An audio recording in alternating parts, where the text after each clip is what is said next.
الحمد لله حمدا كثيرا طيبا مباركا فيه كما يحب ربنا ويرضى. والسلام على النبي الكريم وعلى آله وأصحابه ومن اتبعهم بإحسان إلى يوم الدين. وبعد. Ikhwan sekalian,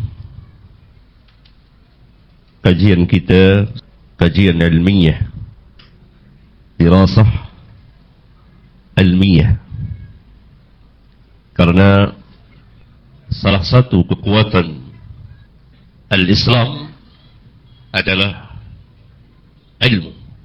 Salah satu kekuatan, ketinggian dan kebesaran dan kemuliaan Islam dan kaum muslimin adalah dengan ilmu. Karena itu seluruh kajian, baik itu secara formal maupun ceramah-ceramah umum atau pelajaran seperti yang akan kita pelajari dari salah satu disiplin ilmu di dalam Islam, dan semuanya harus dikaji, dibahas, dipelajari dengan ilmu, atas dasar ilmu. Tidak boleh asal berbicara tentang Islam. Seluruh yang berkaitan dengan Islam harus dengan ilmu, karena ini merupakan dasar dalam Islam. Dan sebagaimana yang sering kali saya ulang-ulang, bahwa Islam mendasari segala sesuatu, mengasaskan segala sesuatu dengan ilmu, bahkan mengawali segala sesuatu dengan ilmu. Ilmu terlebih dahulu, kemudian amal, perkataan dan perbuatan. Al-ilmu qabla al-qaul wal-amal. Ulama membuat kaidah.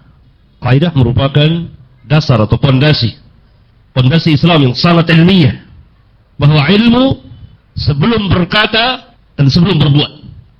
Oleh karena itu, karena pelajaran kita ini pelajaran ilmiah, dan saya akan memberikan pelajaran secara ilmiah sebatas kemampuan yang Allah telah berikan kepada saya atas nikmat yang besar ini, nikmat ilmiah. Dan Allah Subhanahu wa taala mencintai ilmu. Karena itu Allah Azza wa Jalla telah memerintahkan hambanya dan rasulnya yang mulia sallallahu alaihi wasallam untuk memohon kepadanya tambahan ilmu. Allah berfirman, wa qur rabbi zidni ilma. Dan katakanlah, jadi Allah memerintahkan Rasulullah sallallahu alaihi wasallam untuk berdoa, rabbi zidni ilma. Rabbi, tambahkan ilmuku. Allah Subhanahu wa taala tidak memerintahkan kepada beliau, rabbi tambahkan hartaku, tidak. Tapi yang tertinggi, walaupun harta itu merupakan nikmat Allah yang wajib dijaga dan dipelihara dan disalurkan, diinfakkan sesuai dengan jalan Allah, apa yang Allah syariatkan. Allah sangat mencintai ilmu. Karena itu Allah Subhanahu wa taala perintahkan nabinya untuk berdoa, rabbi zidni ilma. Maka para penuntut ilmu, para pelajar dan seluruh kaum muslimin, apabila dia ingin memperoleh ilmu, pertama kali yang harus dia lakukan, memohon kepada Allah, meminta kepada Allah ilmu. Rabbi zidni ilman. Allahumma inni as'aluka ilman nafi'an. Ya Allah, aku meminta kepadamu, aku memohon kepadamu ilmu yang nafi', yang bermanfaat. Ilmu yang bermanfaat, yang diamalkan oleh pemilik ilmu, yang diamalkan oleh orang yang berilmu itu. Ilmu yang bermanfaat adalah ilmu yang benar, ilmu yang terpuji, ilmu yang dimuliakan, ilmu Alkitab dan Sunnah Rasulullah sallallahu alaihi wasallam. Kalau begitu ada ilmu yang tidak bermanfaat, iya, orang itu tidak mengamalkan ilmunya. Ilmu yang dia pelajari, ilmu yang tercela, ilmu yang tidak bermanfaat bagi dunia dan akhiratnya. Nah, kita akan mendirasahkan, mempelajari ilmu yang sangat besar secara global, secara umum, kehujjahan hadis di dalam Islam.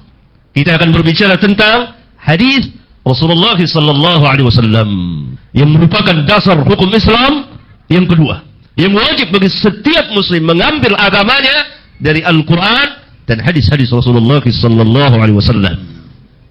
Wajib bagi setiap muslim mengambil agama mereka dari Alkitab dan Sunnah. Allah mencintai ilmu dan ahli ilmu. Allah Subhanahu wa taala berfirman, "Yarfa'illahu alladhina amanu minkum walladhina utul ilma darajat." Allah meninggikan, mengangkat orang-orang yang beriman di antara kamu. Ini janji Allah. Orang-orang yang beriman, yakni beriman dan beramal saleh, Allah akan angkat, Allah akan tinggikan. Bahkan keimanan itu sendiri, seseorang itu mukmin, dia beriman, maka itu merupakan kemuliaan baginya yang akan menyelamatkan dia dari kekekalan di api neraka Jahannam. Karena menurut akidah Islam, seorang yang memiliki keimanan, hatta keimanannya itu sebesar biji sawi, sebesar biji zarrah, sekecil apapun, dia akan dikeluarkan dari api neraka satu persatu. Karena apa? Karena ketinggian, kemuliaan, kebesaran al-iman billahi wa rasulihi. Walaupun keimanannya sangat kecil sekali, keimanan itu akan menyelamatkan dia. Dengan sebab keimanan itu, selamatlah dia dari kekekalan di dalam neraka Jahannam kalau dia masuk neraka. Apalagi orang-orang mukmin yang beramal taat, amal saleh, Allah tinggikan, angkat derajatnya di permukaan bumi ini. Dan secara khusus kepada orang-orang yang diberi ilmu. Walladzina utul ilma darajat. Allah angkat orang-orang yang diberi ilmu beberapa derajat, beberapa tingkatan yang sangat tinggi sekali. Oleh karena itu Allah tidak samakan di antara dua perkara, dua hal yang berbeda. Tidak sama antara surga dengan neraka, jannah dengan nar. Tidak sama antara orang yang bertakwa dan orang yang durhaka. Tidak sama antara orang yang hidup dengan orang yang mati. Tidak sama antara gelap dengan terang, siang dan malam, matahari dan bulan, dan seterusnya. Demikian juga tidak sama antara orang yang berilmu dan orang yang tidak berilmu. Qul, katakan hai Muhammad, hal yastawi alladhina ya'lamuna walladhina la ya'lamun? Katakan kepada mereka, samakah orang yang mengetahui dengan orang yang tidak mengetahui? Ini seruan secara umum. Allah perintahkan Nabi dan Rasulnya untuk terang-terangan berkata kepada manusia, samakah orang yang berilmu dengan orang yang tidak berilmu? Tidak sama. Ini merupakan dalil-dalil aqliyah. Yakni satu kaidah yang besar di dalam dalil-dalil naqliyah. Dalil-dalil naqliyah adalah dalil-dalil Al-Quran dan Sunnah, terdapat di dalamnya dalil-dalil aqliyah. Diajak berpikir manusia. Qul hal yastawi alladhina ya'lamuna walladhina la ya'lamun? Samakah orang yang berilmu dengan orang yang tidak berilmu? Beliau, yakni Rasulullah SAW, telah diberikan ilmu pada beliau. Yang tertinggi adalah ilmu kenabian dan kerasulan. Manusia tidak tahu. Karena itu manusia wajib bertanya kepada ahli ilmu. Ya, ayat yang mulia ini menjelaskan tentang ketinggian dan kemuliaan ahli ilmu. Oleh karena itu Allah Subhanahu wa taala perintahkan manusia untuk bertanya kepada ahli ilmu. Fas'alu ahli dzikri in kuntum la ta'lamun. Tanyalah kepada ahli ilmu jika memang kamu tidak tahu. Dalam ayat yang mulia ini Allah Subhanahu wa taala telah mewajibkan kepada dua golongan manusia. Golongan yang pertama, orang-orang yang tidak mengetahui. Hendaklah mereka belajar dan mempelajari, belajar dan bertanya, belajar dan bertanya. Berdosa kalau mereka tidak tahu dan mereka diam di dalam ketidaktahuan, di dalam kebodohan, di dalam kejahilan mereka. Karena Islam memerangi dan memusuhi kebodohan. Tidak ada agama yang seperti Islam yang menghancurkan, mengkikis habis kejahilan, kebodohan. Karena itu Allah Subhanahu wa taala perintahkan kepada golongan yang pertama, fas'alu ahla dzikri in kuntum la ta'lamun. Tanya kalau kamu tidak tahu. Belajar. Oleh karena itu salah satu kelemahan kaum muslimin karena mereka tidak belajar. Mereka tidak belajar ilmu Islam. Mereka tidak mengenal Islam. Mereka tidak paham akan Islam. Dan mereka pun kalau belajar bukan belajar kepada ahlinya. Karena Allah perintahkan fas'alu ahla dzikri. Ahla dzikri, kata ulama, sepakat para ulama, ahlul ilm, orang yang berilmu, orang alim. Alim tentang Alkitab dan Sunnah, alim tentang ilmu kenabian dan kerasulan. Karena al-ulama, kata Nabi SAW, warathatul anbiya, pewaris para nabi. Dan para nabi, kata Nabi SAW, tidak mewarisi dinar dan dirham dan dinar. Tetapi mewarisi apa? Al-ilmu. Ilmu. Wajib belajar. Golongan yang kedua yang Allah wajibkan adalah ahli ilmu.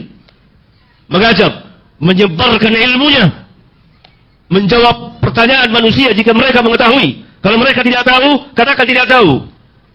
Karena Nabi yang mulia SAW pernah ditanya, tempat yang terburuk di permukaan bumi ini apa? Apa jawab beliau? La adri, saya tidak tahu. Nabi yang mulia sallallahu alaihi wasallam menjawab, la adri, saya tidak tahu. Hatta as'ala Jibril, nanti saya akan tanyakan kepada Jibril, apa tempat terburuk di permukaan bumi ini? Ketika Jibril ditanya oleh beliau, Jibril memberikan jawaban yang sama seperti jawaban beliau. La adri, saya tidak tahu. Hatta as'ala Mikail, nanti akan saya tanyakan kepada Mikail. Lihat. Jibril, ketuanya para malaikat. Al-Amin, Ruhul Qudus. Menjawab apa? La adri. Saya tidak tahu. Saya tidak tahu. Nanti akan saya tanyakan kepada Mikail. Mikail memiliki jawaban, memiliki ilmu dari Rabbul Alamin. Maka kemudian Nabi SAW menjawab pertanyaan orang itu. Tempat terbaik di permukaan bumi adalah masjid. Tempat yang paling buruk di permukaan bumi adalah apa? Pasar. Iya. Ya? Ketika Rasulullah SAW ditanya oleh orang-orang Yahudi, "Marruh, apa itu ruh?" Beliau tidak berani menjawab. Karena tidak ada ilmu bagi beliau. Turun ayat, "Yas'alunaka 'anir ruh, qulir ruhu min amri Rabbi, wa ma utitu minal ilmi illa qalila." Mereka bertanya kepadamu tentang ruh. Katakan, jawab, ruh urusan Rabbku. Dan tidaklah kamu diberi ilmu kecuali sedikit sekali. Dinisbahkan dengan ilmunya Allah. Seperti Nabi yang mulia Khadir alaihi salatu wassalam. Ketika mengarungi lautan, naik di kapal bersama Musa. Maka keduanya melihat burung yang mematuk air. Minum. Kata Khadir alaihi salam, ilmu Allah dinisbahkan dengan ilmu manusia seperti itu. Ilmu manusia setitik air, ilmu Allah adalah samudra luas. Ilmu luas sekali. Dan Allah Subhanahu wa taala angkat ahli ilmu sebagai saksi, sebagai hujjah Allah di permukaan bumi ini.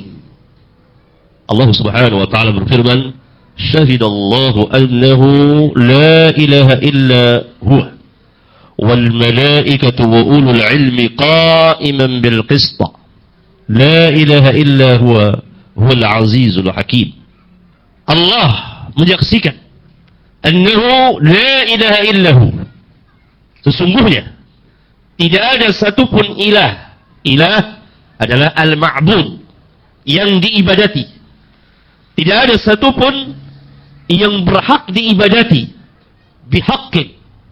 Karena itu la ilaha illa, la ilaha ditafsirkan, diterjemahkan oleh ulama, la ma'buda bihaqqin illa Allah. La ilaha illa huwa. Tidak ada satupun ilah, yakni yang diibadati. Kalau ilah maknanya al-ma'bud, yang disembah, yang diibadati. Tidak ada satupun ilah yang diibadati dengan benar. Harus dikaitkan dengan benar, karena di sana begitu banyak ilah-ilah yang diibadati oleh manusia. Agama ini mempunyai ilah tersendiri, agama yang sana mempunyai ilah tersendiri. Ilah kita adalah Allah, Rabbul Arshil Azim, Rabbus Samawati wal Ard, Rabbul Alamin. Illa huwa. Ada nafi, ada itsbat. Ada meniadakan segala sesembahan yang benar, segala sesembahan yang batil.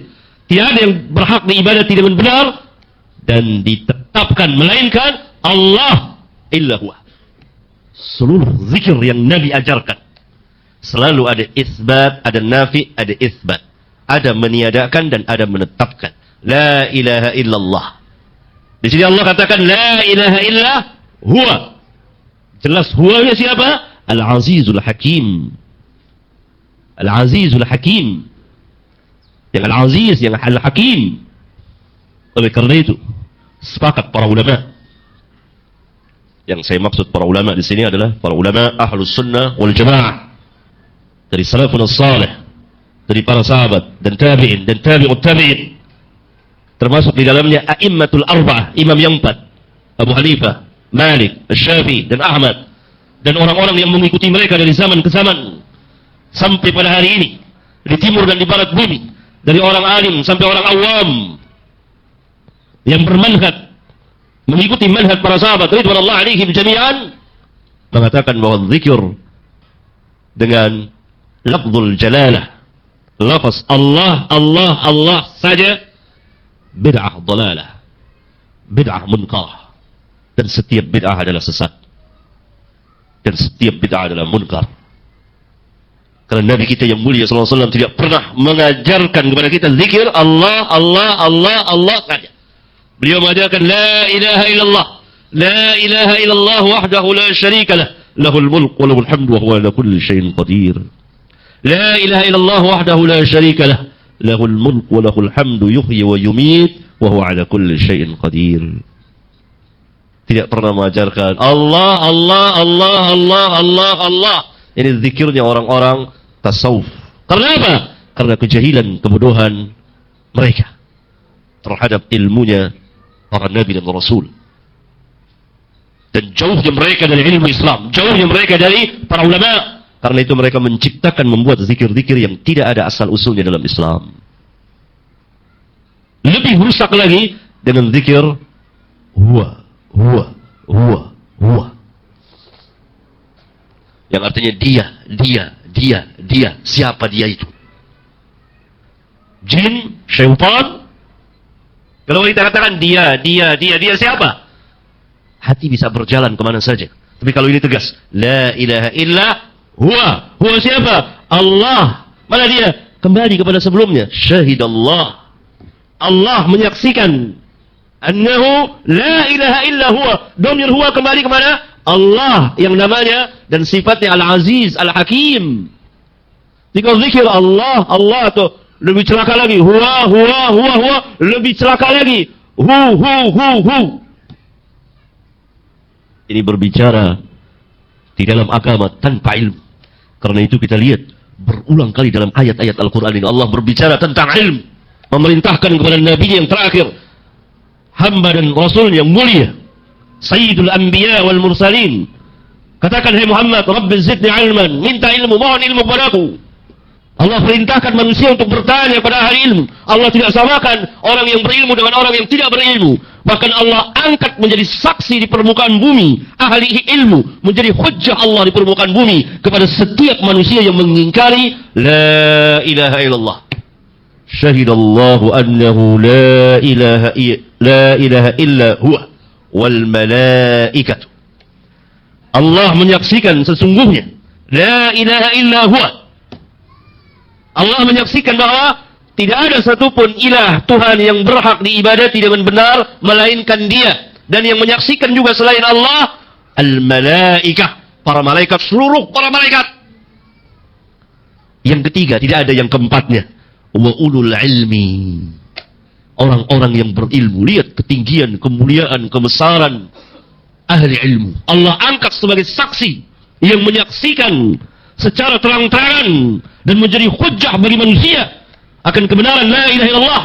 Dan Allah tegakkan hujjah kepada manusia dengan ahli ilmu untuk mengingkari kepada setiap orang yang mengingkari la ilaha illallah. Wa ulul ilmi qa'iman bil qista, yang tegak dengan keadilan. Ada yang mengatakan, menafsirkan qa'iman bil qisti Allah,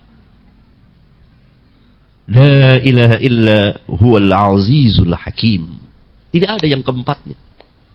Manusia mengambil ilmu dari mana? Dari ahli ilmu.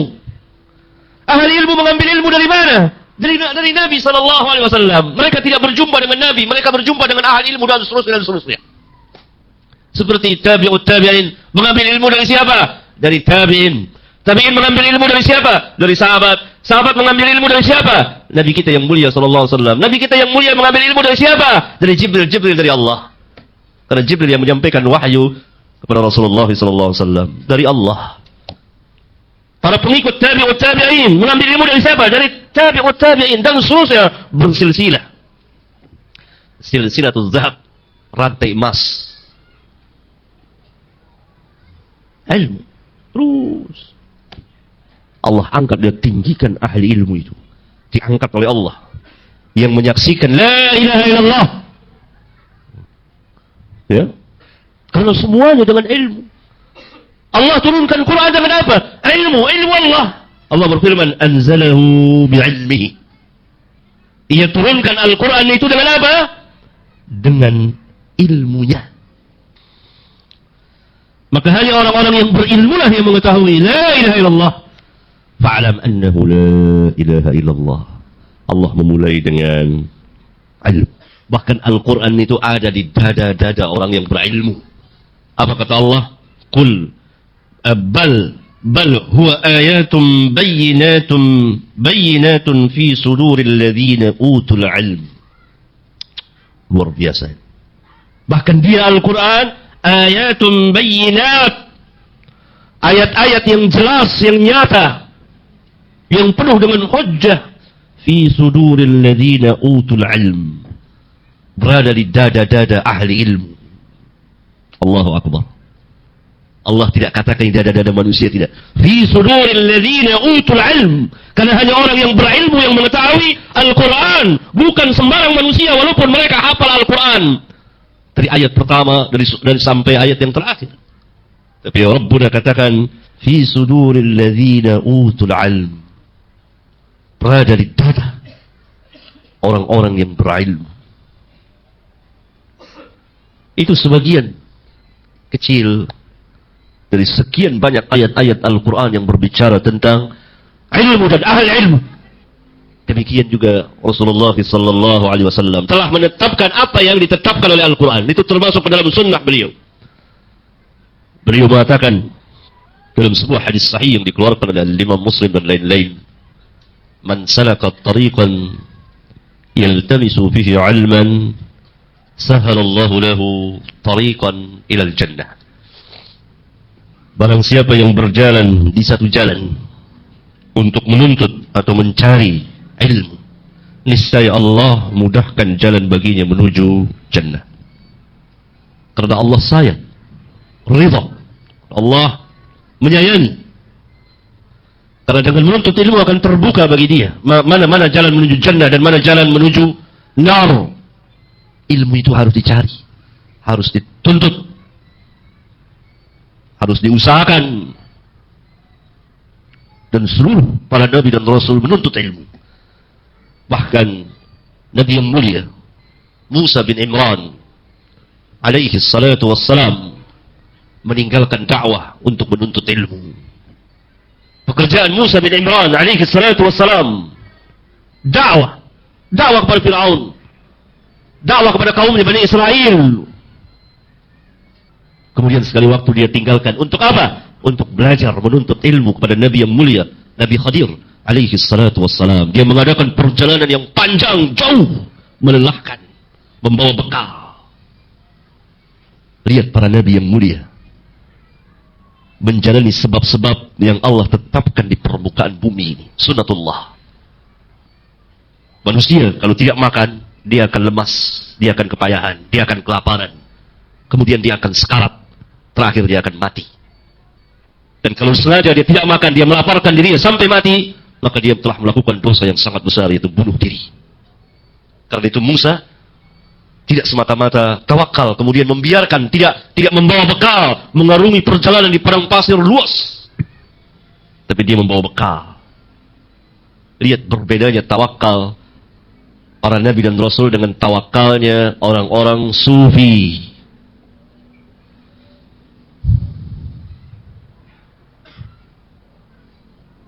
Ya. Bawa bekal. Sampai satu saat dia beristirahat dan dia katakan kepada muridnya Yusha bin Nun, yang kemudian diangkat menjadi nabi dan rasul oleh Allah tabaraka wa taala. Kita telah melakukan perjalanan entah lelah dan seterusnya. Ya. Dan sebagian sahabat ada yang melakukan perjalanan 1 bulan lamanya. Untuk apa? Sebuah hadis. Dan para imam ahlul hadis, ya, bertebaran, berjalan, melakukan perjalanan panjang sekali, beratus beribu kilometer. Dulu pesawat belum ada, kendaraan mobil belum ada, kapal laut sudah ada, tapi tidak secanggih sekarang. Jalanan belum diaspal, padang pasir luas, gunung, bebatuan. Kelaparan mereka terombang-ambing di lautan lepas. Luar biasa. Untuk apa? Mencatat hadis-hadis Rasulullah sallallahu alaihi wasallam. Yang patut kita katakan lembaran-lembaran perjalanan para muhadditsin. dalam menghasilkan hadis Rasulullah SAW yang sangat mengharukan sekali. Ya, semuanya apa? Menuntut ilmu, belajar. Man salaka tariqan yaltamisu fihi ilman. Lihat, karena itu umat Islam yang dahulu kuat, memiliki kekuatan yang luar biasa. Kenapa dia mengejar ilmu Islam? Dan mencari ilmu ini sangat disukai selain oleh Allah dan oleh para malaikatnya. Karena itu Rasulullah SAW pernah bersabda dalam sebuah hadis sahih riwayat dari Imam At-Tirmidzi dan Nasa'i dan Ibnu Majah dan Ahmad dan lain-lain. Innal malaikah tadau ajnihataha li talib al-ilm ridan bima yatlubu. Sesungguhnya para malaikat menaungi dengan sayapnya kepada para penuntut ilmu, kepada penuntut ilmu. Karena apa? Karena rida terhadap apa yang ia cari, yakni apa yang dicari oleh penuntut ilmu? Nah, apa yang dicari oleh penuntut ilmu? Apa yang dicari oleh penuntut ilmu? Ilmu. Ilmu. Mencari ilmu atas dasar ikhlas untuk membebaskan kebodohan yang ada padanya dan yang ada pada orang lain. Penuntut ilmu harus semangat. Karena itu majelis ilmu yang terdahulu nggak ada yang tidur. Sekarang ada yang tidur, ada yang baca koran, ada yang tertawa, ada yang ini. Dahulu tidak ada, serius. Kecuali antum memiliki hafalan yang luar biasa, perhatiannya tidak terpecah. Pernah dan Imam Ad-Daruqutni Amirul Mukminin fil Hadis digelari, dilakopkan. Orang yang bergelar Amirul Mukminin fil Hadis bisa dihitung dengan jari. Di antara Imam Ad-Daruqutni yang terakhir, belum ada yang setelah itu, Al-Hafidh Ibn Hajar Al-Asqalani rahmatullahi alaihi rahmatan wasi'atan. Dia duduk di majelis ilmu. Semua orang memperhatikan. Dia nulis. Kata. Lalu ditegur oleh kawannya. Kenapa ketika Syekh menyampaikan hadis engkau menulis? Saya tahu apa yang dia sampaikan. Disuruh ulang, dia ulang dari awal sampai akhir. Allahu Akbar. Lihat. Imam Ad-Daruqutni yang kata Imam Az-Zahabi ketika menjelaskan biografinya, ilmu yang paling dibenci oleh Daruqutni adalah ilmu kalam, ilmu teologi, berbicara tentang Allah dengan ra'yu, bukan ilmu tauhid. Apa kata Imam Az-Zahabi? Ar-rajul, laki-laki ini, jadi Imam Ad-Daruqutni tidak pernah masuk dalam pembicaraan ilmu kalam. Karena apa? Dia adalah seorang salafi. Jadi as-salafi telah disebut dahulu oleh Imam Ad-Daruqutni, dikatakan salafi. Jadi orang yang mengikuti kaum salaf. Jadi punya hafalan seperti itu kayak Imam Ad-Daruqutni.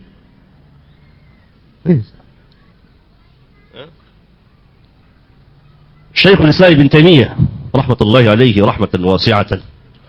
Sejak kecil terkenal di seluruh daerah, seluruh kota. Ada seorang anak kecil namanya Ahmad. Itu hafalannya luar biasa. Lalu sengaja salah seorang ulama Irak datang berkunjung ke Damaskus. Lalu dia singgah di tempat atau toko penjahit pakaian. Lalu Syekh ini, ulama ini bertanya kepada tukang jahit ini, saya dengar ada seorang anak namanya Ahmad dan dia terkenal dengan hafalannya. Oh iya, kata tukang jahit dia.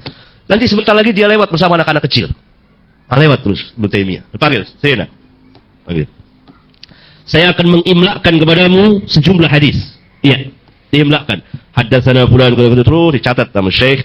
Syekh bawa itu, lauh. Kalau kita dulu ada papan tulis kecil, orang-orang tua dulu belajar kayak gitu kan. Catat. Saya catat, kasih lihat Syekh. Hapus. Sebutkan. Dia sebut dari awal sampai akhir. Diuji lagi. Seperti itu lagi. Kemudian Syekh berpaling, kalau anak ini hidup terus, jadi dewasa maksudnya, dia akan mempunyai urusan yang sangat besar. Firasatnya ulama tepat. Syekhul Islam mengejarkan dunia Islam, memerangi khurafat, ta'ayul, syirik, bid'ah dan seterusnya, dan menegakkan manhaj salafun salih. Firasat dari siapa? Firasat dari orang alim, bukan dari dukun, bukan dari tukang ramal, ahli nujum. Jadi ulama firasatnya seorang mukmin yang alim. Kalau anak ini hidup terus, maka dia akan mempunyai urusan yang sangat besar. Dahulu terbalik, yang tidur itu gurunya, bukan muridnya. Saking capeknya mengajar, dia tiduran, ngantuk. Sekarang terbalik. Al-Imam Al-Hafidh Ibn Katsir rahimahullah ta'ala, orang yang terkenal dengan hafalan yang sangat tinggi dan belajar kepada para pembesar ulama. Beliau berguru kepada Ibnu Taimiyah, orang yang sangat dia cintai.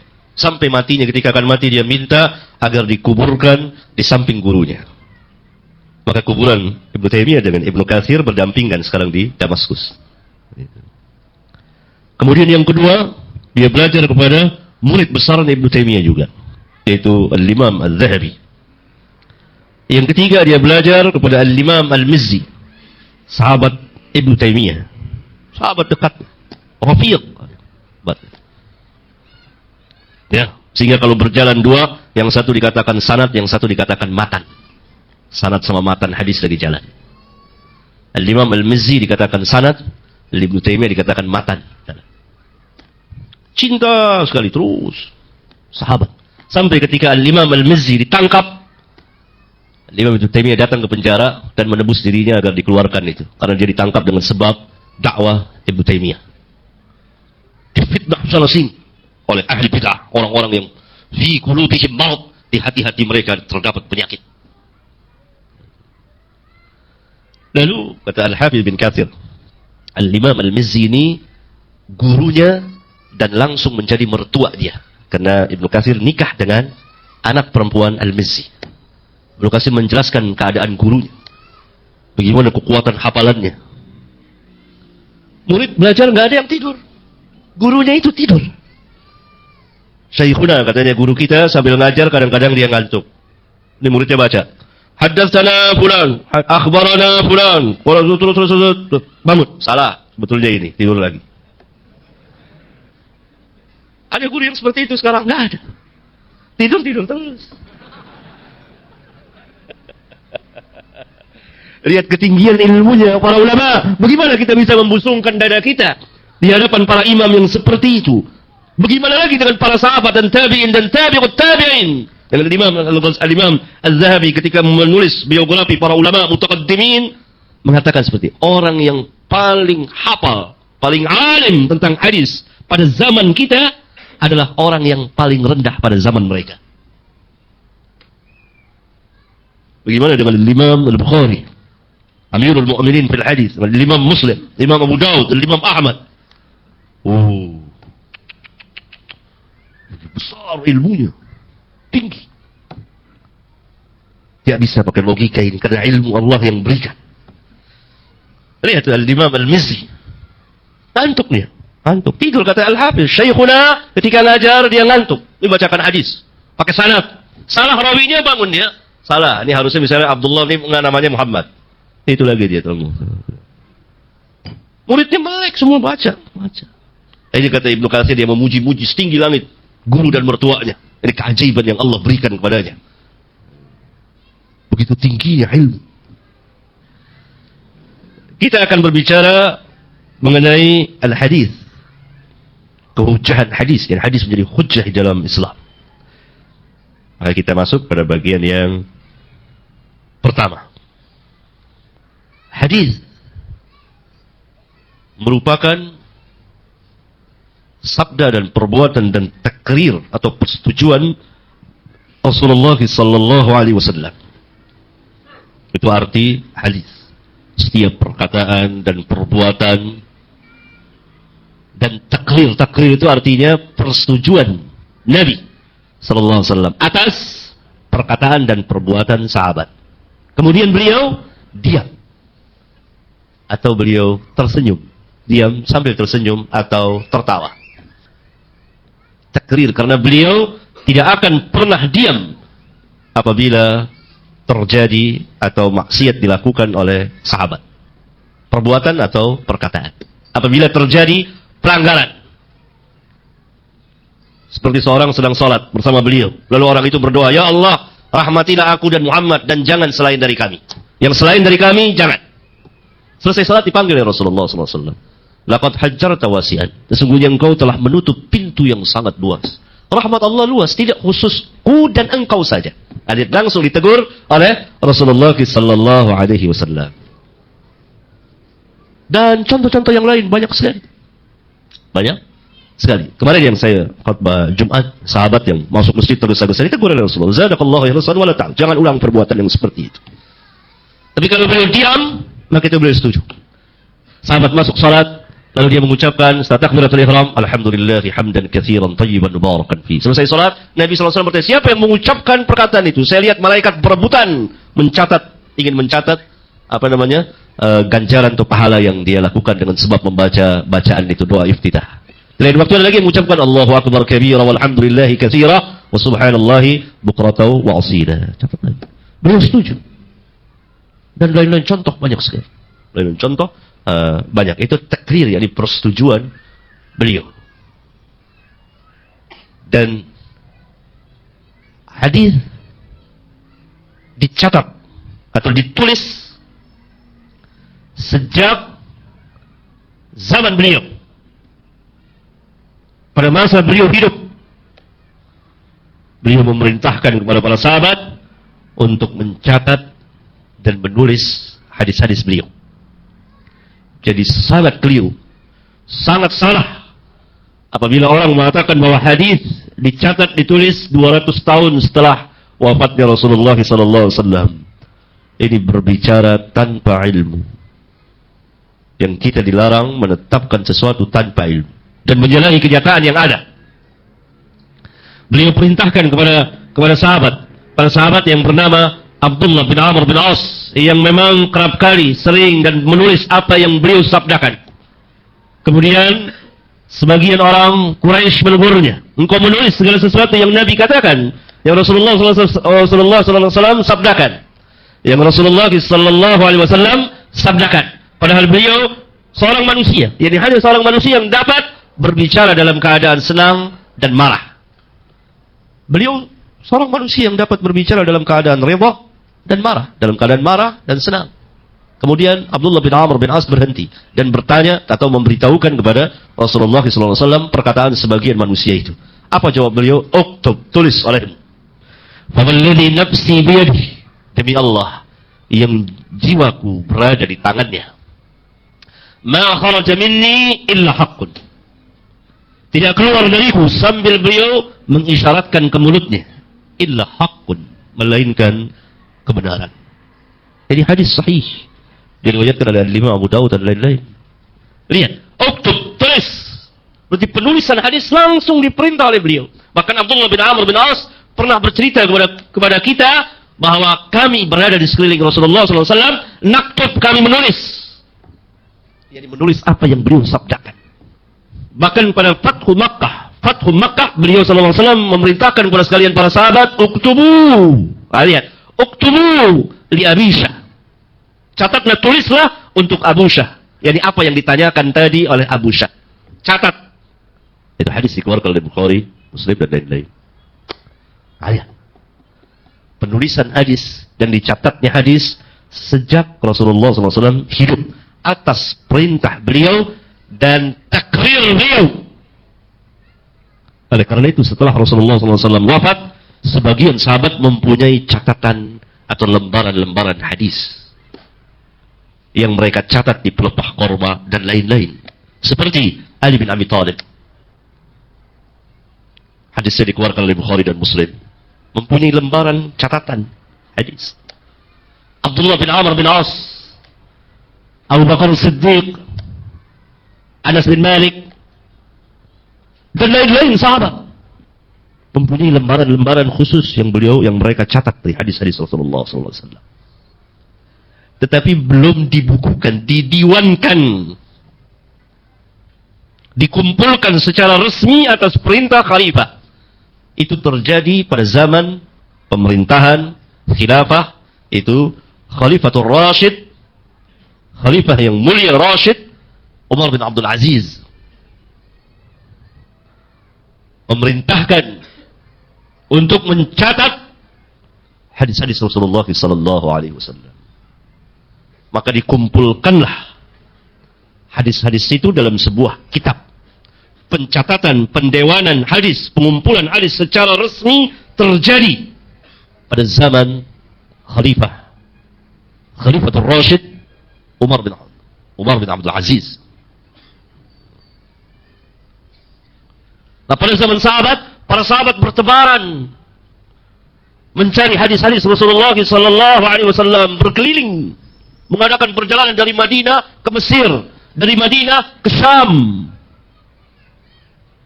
hanya untuk 1-2 buah hadis. Perjalanan sebulan dan 2 bulan. Perbuatan para sahabat ini dicontoh oleh para tabi'in. Para tabi'in berkeliling mendatangi para sahabat, bertanya.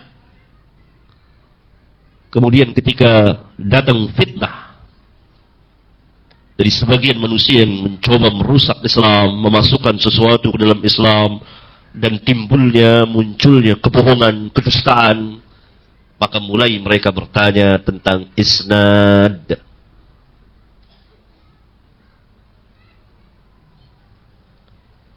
Sanad atau isnad, jalannya orang-orang yang meriwayatkan hadis itu. Sebutkan rijal kamu, sammu rijalakum. Dari siapa kamu meriwayatkan hadis ini? Disebutkan dari fulan, dia pendusta. Dari fulan, dia thiqah. Mulai ada pemeriksaan yang ketat, sedikit demi sedikit. Mulai para ulama bangkit menjelaskan bahwa si fulan dhaif, si fulan pendusta, si fulan thiqah, demi membela sunnah Nabi yang mulia alaihi salatu wassalam. Mereka tidak pedulikan perkataan manusia yang mencela mereka, yang menyangka mereka bahwa perbuatan mereka itu adalah ghibah. Tidak, ini bukan ghibah, ini nasihat.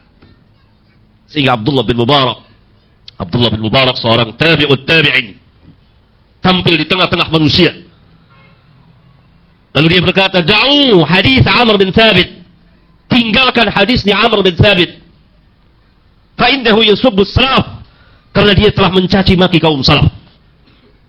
Bangkit tengah-tengah orang banyak. Tinggalkan hadisnya riwayatnya Amr bin Thabit. Dia ini tukang caci maki kaum salaf. Kaum salaf sahabat dan tabi'in. Karena yang berkata adalah Abdullah bin Mubarak. Abdullah bin Mubarak tabi'ut tabi'in. Tentu yang dimaksud salaf oleh Abdullah bin Mubarak para sahabat dan tabi'in. Amr bin Thabit memusuhi sahabat dan tabi'in. Tinggalkan riwayat dia ini. Begitu. Dan Imam Ahmad tinggal duduk dia. Lalu dia sedang menjelaskan kepada manusia, fulan dhaif, fulan thiqah. Lalu datanglah seorang, ditegur Imam Ahmad, engkau telah menggibahkan manusia. Kata Imam Ahmad, kesian engkau. Ini nasihat. Ini nasihat, bukan gibah. Karena mereka niat ikhlas, dan yang berbicara ahli ilmu. Dan demi membela sunnah Rasulullah SAW, mereka mengadakan pemeriksaan yang demikian ketat. Bahkan ini diakui oleh ahli-ahli sejarah. Belum ada satu pemeriksaan yang demikian ketat dalam sejarah perjalanan manusia, kecuali dalam ilmu hadis. Sehingga mereka membuat kaidah. Berkata Abdullah bin Mubarak, Syekhul Islami, salah seorang imam dari para imam Ahlus Sunnah wal Jamaah, Ahlul Hadis, bahkan imam Ahlul Hadis. Al-isnadu minad din, walau al-isnad laqala man syaa ma syaa. Sanad ini bagian dari agama. Kalau sekiranya tidak ada sanad, niscaya siapa saja bisa berbicara dan apa saja yang dia mau bicarakan. Karena hadis itu bersanad. Seperti contohnya Imam Bukhari meriwayatkan sebuah hadis. Kalau saudara buka di kitab sahihnya langsung, Bukan di kitab-kitab yang mengambil dari kitab Sahih Bukhari seperti kitab Riyadhus Shalihin, itu tidak diterangkan sanadnya, langsung aja dari sahabat an Abi Hurairah qala Rasulullah SAW dan seterusnya. Kemudian di bawahnya Al-Imam An-Nawawi mengatakan rawahul Bukhari, dikeluarkan, diriwayatkan oleh Bukhari. Kemudian kita cek langsung ke kitab Bukhari, maka di situ tidak langsung an Abi Hurairah, tapi qala Al-Bukhari, berkata Imam Bukhari haddatsana fulan, yakni gurunya berkata lagi telah menceritakan kepada kami fulan. Itu berkata lagi si fulan dari fulan sampai kepada Abu Hurairah, sampai kepada Nabi sallallahu alaihi wasallam. Maka dari Bukhari sampai Abu Hurairah dikatakan al-isnad. Diperiksalah orang-orang yang meriwayatkan hadis. Karena hadis ini terpelihara, terjaga sebagaimana terpeliharanya Al-Qur'anul Karim. Sebagaimana nanti akan kita bahas. Nah, para ulama terus-menerus memeriksa hadis, mencari hadis. Tabi'in mencari dari sahabat. Kemudian sesama sahabat saling meriwayatkan, sesama tabi'in saling meriwayatkan. Tabi'in mencari hadis kepada tabi'in dan seterusnya. Mereka mendatangi kota-kota para ulama, tempat-tempat tinggal para ulama. Mendatangi. Dan banyak cerita dan kisah-kisah yang menarik dari mereka. Lembaran-lembaran yang sangat mengharukan dari jihad dan perjuangan mereka. Luar biasa. Hadis itu ada di dada mereka. Ya. Mereka mencari hadis-hadis Rasulullah sallallahu alaihi wasallam, memeriksa. Tidak seorang pun yang mendustakan hadis Rasulullah sallallahu alaihi wasallam di barat akan diketahui di timur. Terbongkar auratnya, diketahui dia, tercela dia. Kedustaan dia. Banyak kejadian-kejadian. Bahkan sebagian imam ketika dia mendatangi seorang yang meriwayatkan hadis, lalu orang itu berkata, haddatsana fulan, telah menceritakan kepada kami si fulan. Lalu imam yang mendengar ini, yang akan mencatat hadis dari dia, bertanya, tahun berapa engkau lahir? Lalu dia menyebutkan, saya lahir tahun sekian.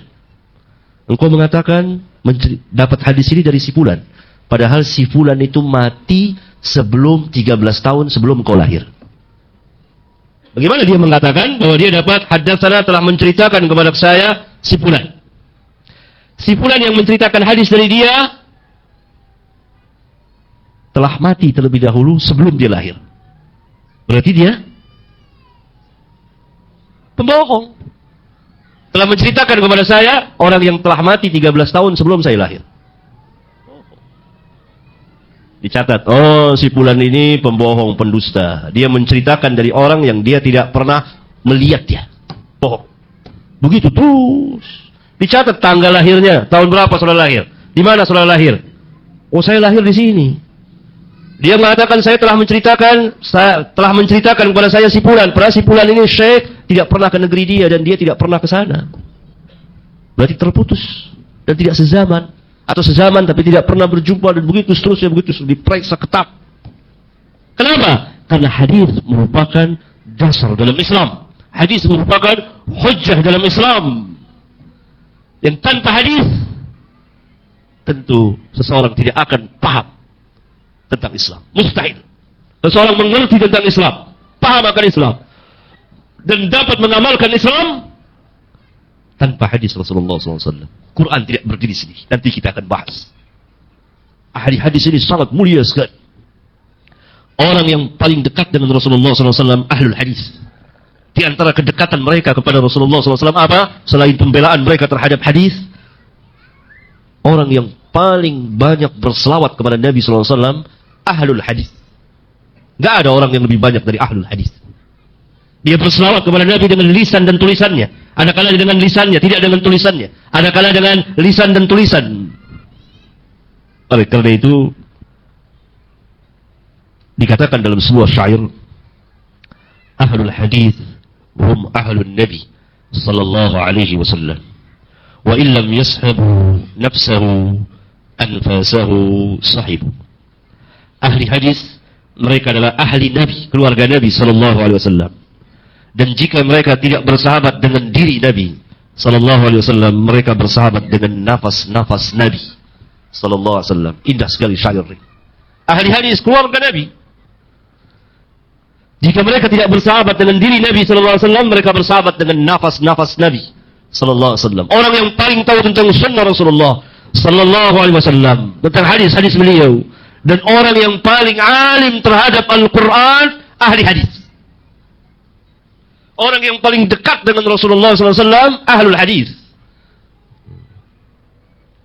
Karena orang yang paling tahu apa yang disabdakan, apa yang dikerjakan, apa yang disetujui oleh Nabi sallallahu alaihi wasallam, orang yang paling tahu tentang hadis, yaitu ahlul hadis. Karena kalau dikatakan ahlul hadis, dia paham tentang hadis, bukan sekedar menghafal hadis. Tapi tujuan daripada itu, ilmunya, fikihnya, pemahamannya. Sampai di sini. Dan kita akan bersoal jawab. Bismillahirrahmanirrahim. Alhamdulillah Rabbil Alamin. Wassalatu wassalamu ala nabiyil karim. Wa ala alihi wa ashabihi wa man ittaba'ahum bi ihsan ila yaumiddin wa ba'd. Apakah bencana ilmu? Ya. Bencana ilmu yang paling dahsyat adalah ketika pemiliknya, orang yang berilmu, tidak mengamalkan ilmunya. Maka bencana pertama akan menimpa dirinya dan orang lain. Dan bencana yang dahsyat yang ditimbulkan oleh orang ini adalah disembunyikannya ilmu. Tidak dinyatakan, tidak ditampakkan. Dihilang. Hilang. Dan yang lebih dahsyat lagi, dia mencampur adukan antara yang hak dengan yang batil. Apa makna mencampurkan yang hak dengan yang batil? Siapa yang tahu? Siapa yang tahu? Udah, gak usah. Buat antum aja bro. Iya, jangan. Cukup. Siapa yang tahu? Mencampurkan yang hak dengan yang batil, menampakkan yang batil dalam surah, dalam bentuk yang hak. Padahal pada hakikatnya batil. Jadi orang sangka yang batil itu hak. Karena dinaikkan, ditampakkan dengan bentuk, dengan rupa kebenaran, padahal batil. Bencana ini ditimbulkan oleh orang-orang Yahudi. Karena Yahudi berilmu, tidak beramal.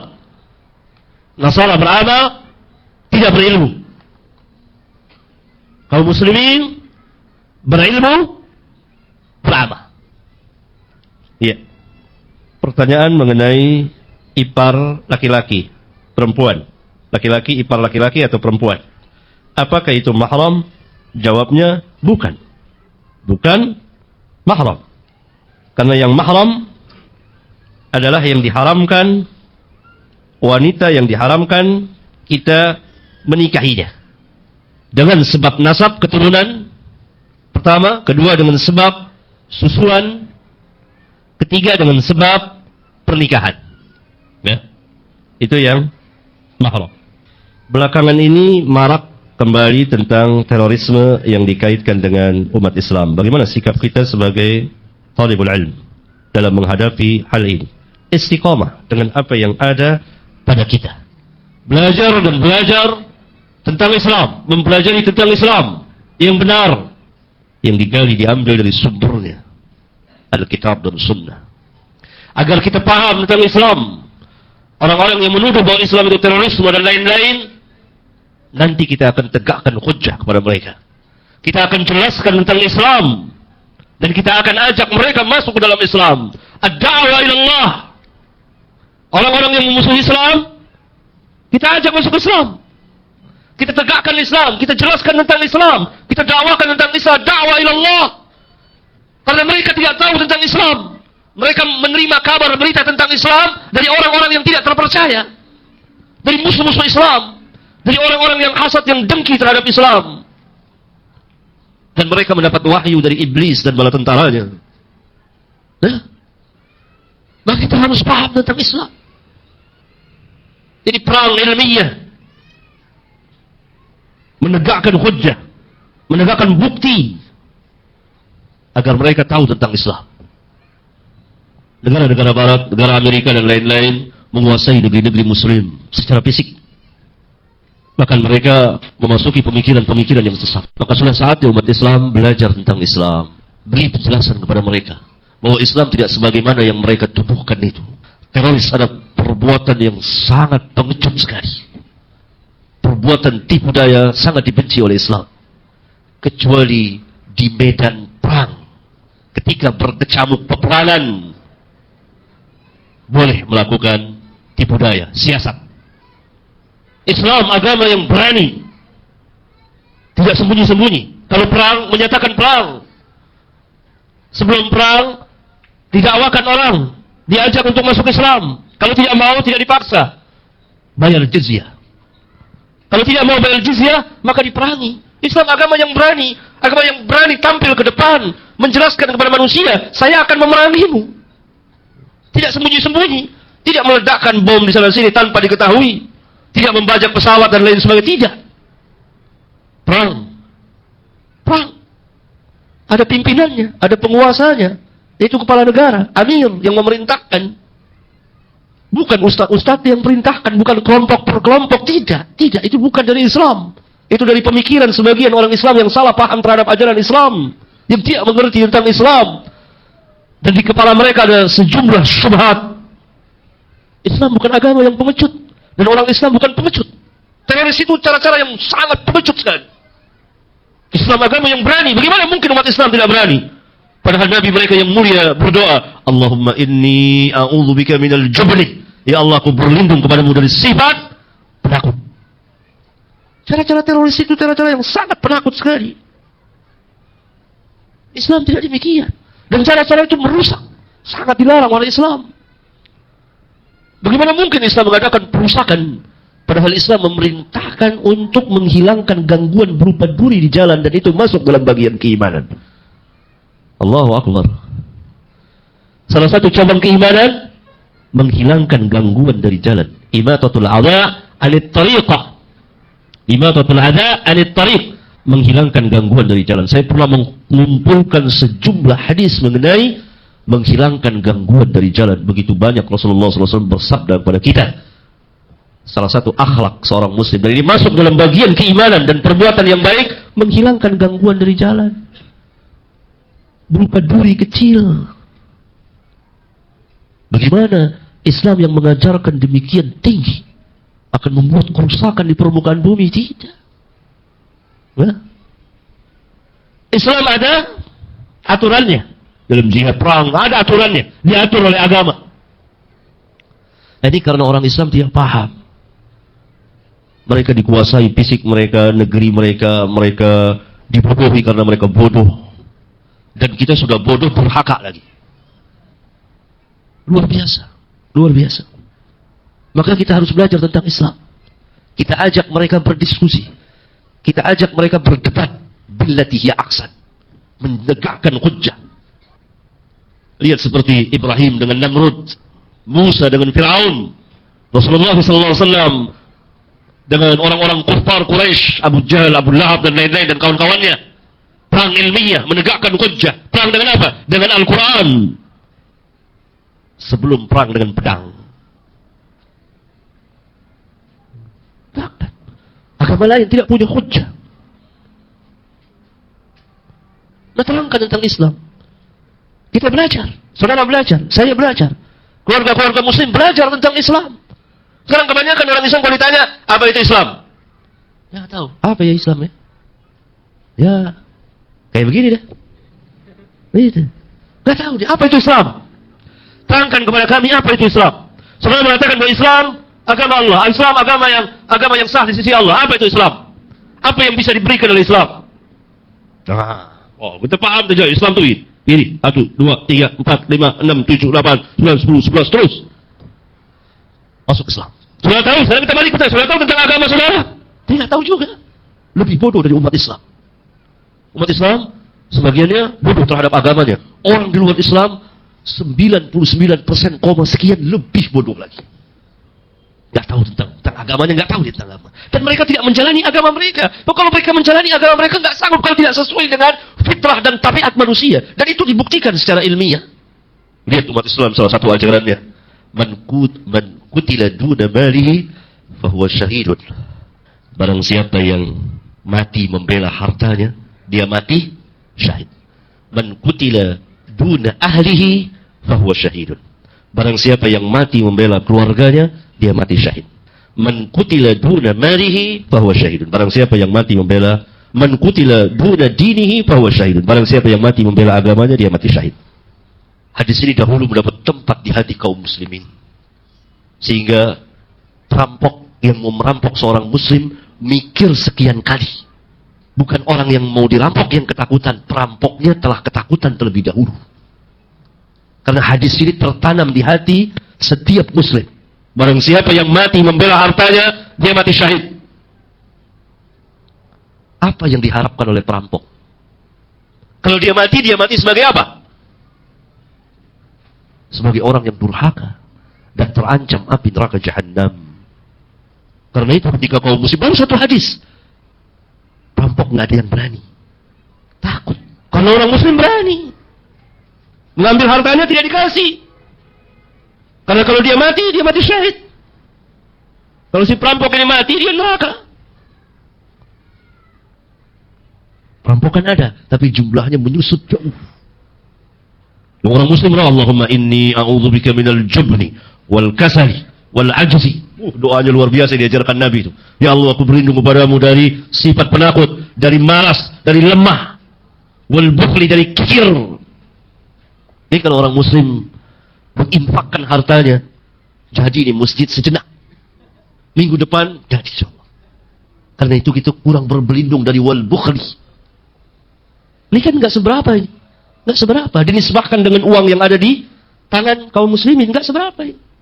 Apa artinya bangunan kecil seperti ini? Ini kecil. Itu kecil. Ini nggak muat. Tapi kita berada dalam kekikiran yang luar biasa. Saya bicara secara umum, tidak orang per orang.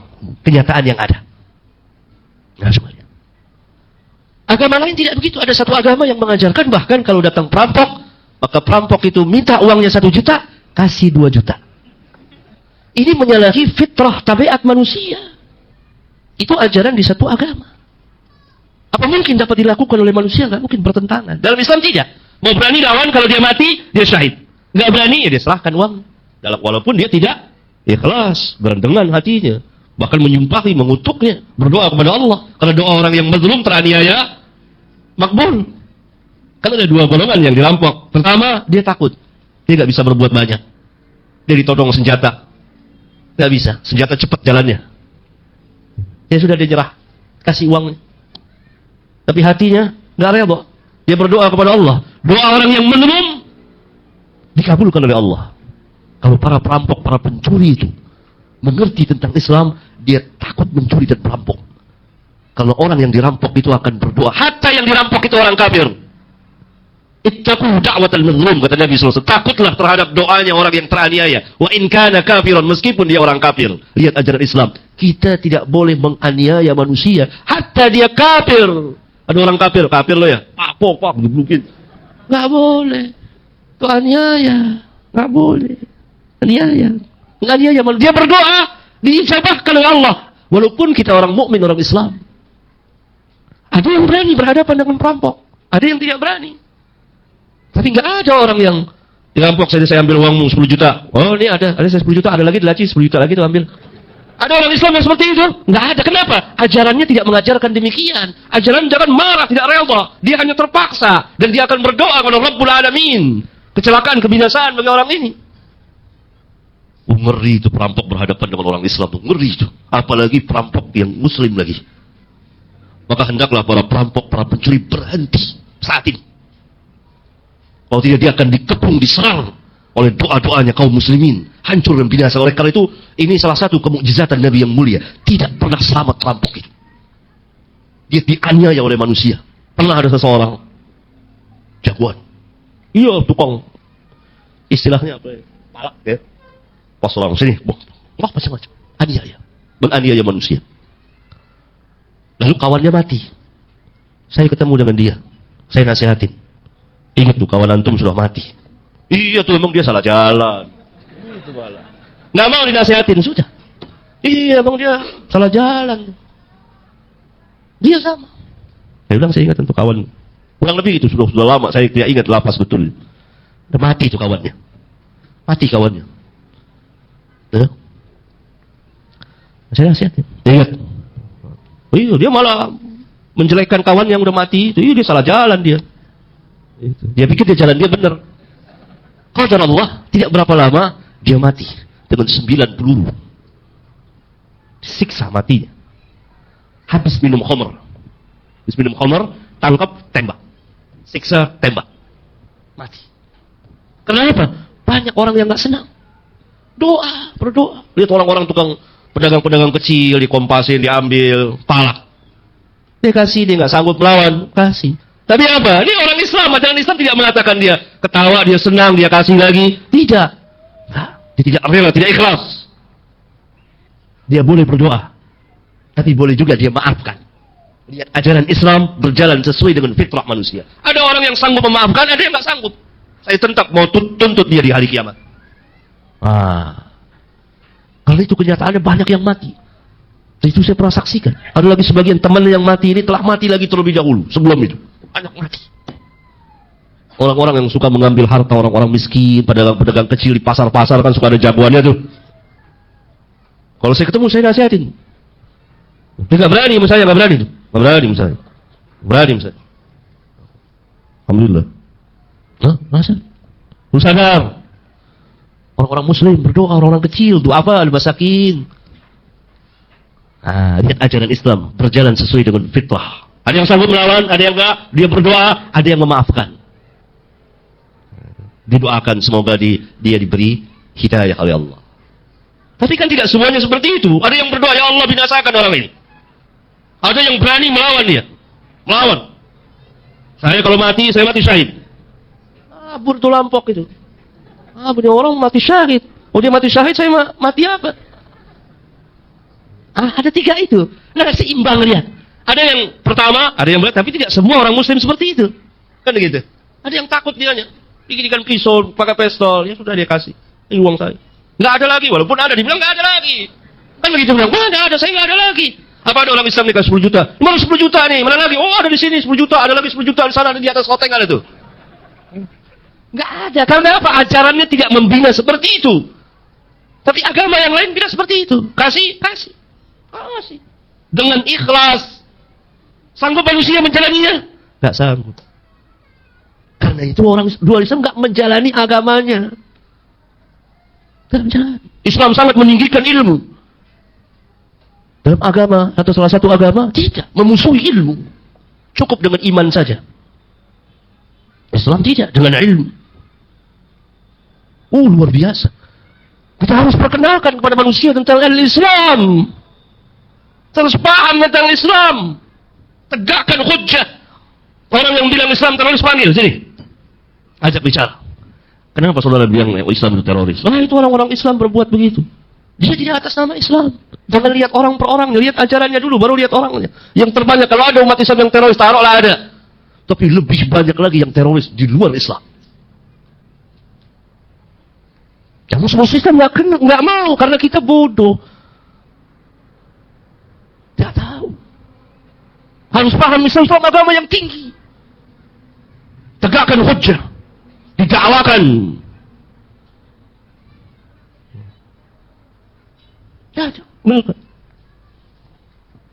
Ya? Maka orang-orang asing yang datang ke negeri kita, karena dia sudah terikat perjanjian dengan pemerintah, emang nggak boleh diganggu, karena pemerintah sudah jamin. Dan itu kesempatan bagi kita untuk memperkenalkan Islam, bukan memperkenalkan tempat-tempat maksiat. Jadi gaet tempat maksiat. Perkenalkan Islam. Saudara sudah dengar Islam? Sudah. Apa yang saudara dengar tentang Islam? Nah, begini. Saya kan bisa bahasa Inggris. Banyak. Terangkan. Tapi apa mungkin saudara bisa menerangkan kalau saudara tidak paham tentang Islam? Anak saudara tanya, apa Islam? Berapa banyak sekarang bapak-bapak tidak mengajarkan anak-anaknya secara langsung. Nanti malam akan saya bahas. Menjadi bapak yang baik. Sudah saatnya sekarang. Orang Islam dibuat bulan-bulanan. Teroris. Jenggot sedikit, terorisnya. Kalau jenggotan masuk ke mana aja orang lihat.